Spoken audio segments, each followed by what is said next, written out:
Welcome to the Journey Shake Chem. Well, today's warm-up question is a little bit long for number 1, but number 2 is short, so it should even out. Well, do the best you can. I'll see you in a moment.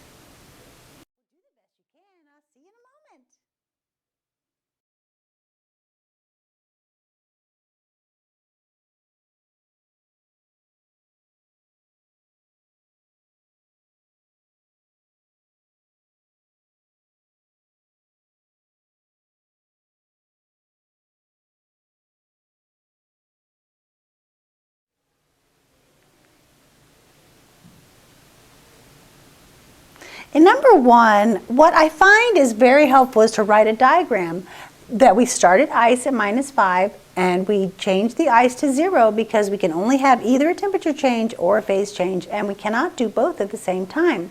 And that we see in our heating curve that we can only have temperature change, phase change, temperature change, phase change, temperature change.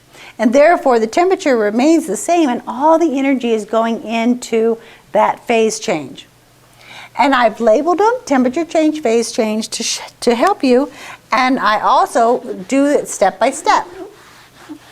And I have 5 steps in this problem to go to steam all the way at 115 degrees Celsius. Well, the first step is a temperature change, and temperature change I use heat equals mass times the change in temperature times the specific heat capacity of water for that phase, solid, liquid, or gas. And all the problems that we do are always water. The process would be the same, but you would have to be given different numbers for different substances.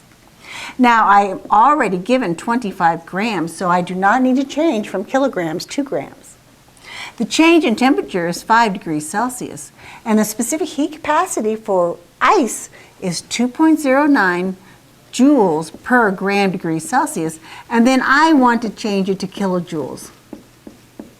And when I do the math, I get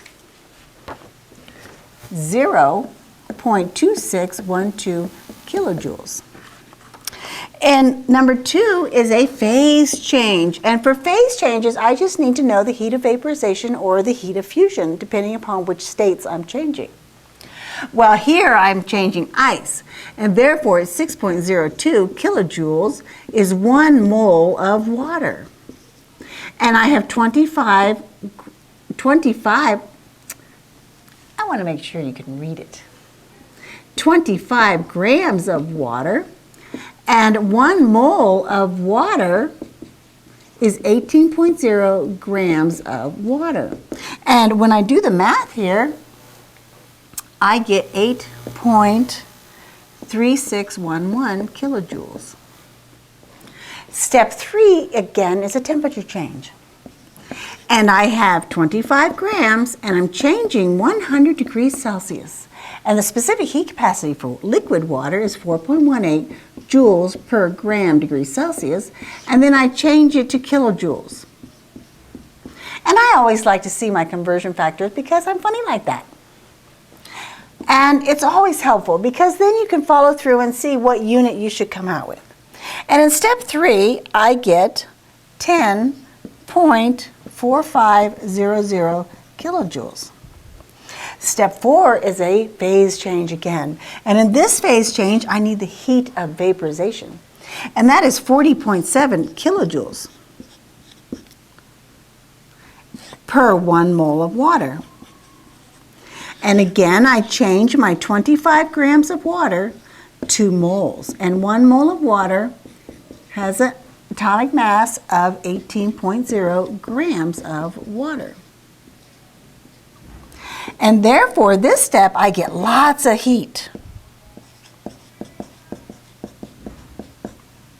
And the final step is, again, my temperature change.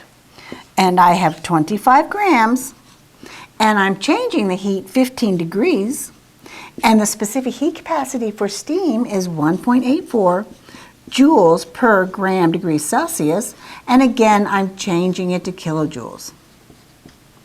And I get 0.6900. Now I add all these numbers up again. So I will write them again, and I'll use the first one that's here, and then I had 8.46 3611 kilojoules. And I had 10.45 kilojoules. I have 56.2777 kilojoules. And finally, I have 0.69 kilojoules. Now, I take everything 4 places past the decimal, so I add these zeros just for consistency. And when I add these numbers up, I get 76.0400. Then I go back to my original numbers, and the least number of significant digits given in the problem is 2. And the 0 then does not round the 6 up, and my final answer is 76 kilojoules of heat. And that's how you do number 1.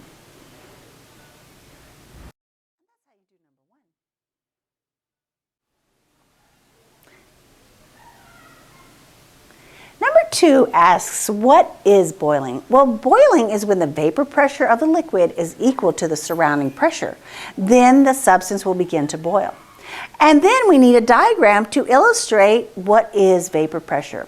Well, I have my 2 beakers here, and we've seen these before, but I want to go over it again with you.